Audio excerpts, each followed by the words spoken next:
Evaluating information for authority is an important step in the research process. It allows us to take a critical look at who is creating the information that we're consuming.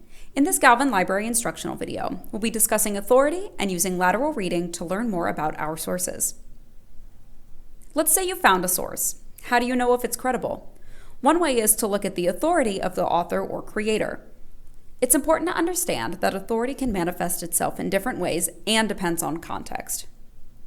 You may already be familiar with authority that comes from expertise on a subject, like an author who has an advanced degree or has worked in a field for many years.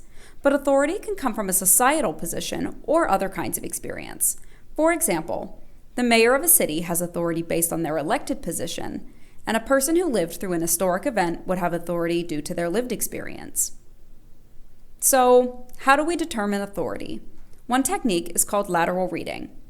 Lateral reading is when you look outside of the source for more information about it. Lateral reading can be done for any kind of source, including non-academic sources, and is a good way to find more information about a source to evaluate its authority and credibility. It's also likely something you're already doing every day. For example, let's say that you're researching adolescent confidentiality in healthcare.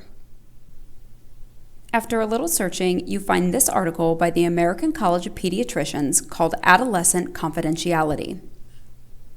At first glance, this seems like a relevant article for our topic, but let's take a closer look.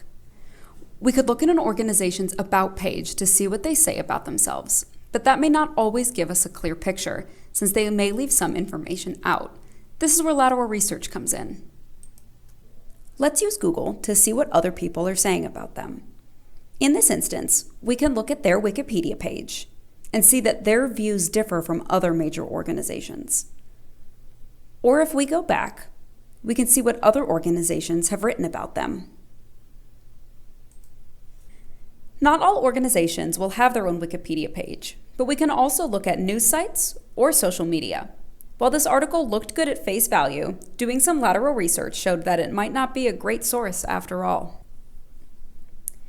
Our goal is to gain a broader understanding of a source to verify its authority and identify if it might have biases or gaps in its information. When evaluating sources, it's important to understand that everyone has biases of some kind based on their own personal background, education, and experiences. No source is going to be perfect or bias-free, and that's okay. The important thing is that we recognize these biases and seek out other perspectives.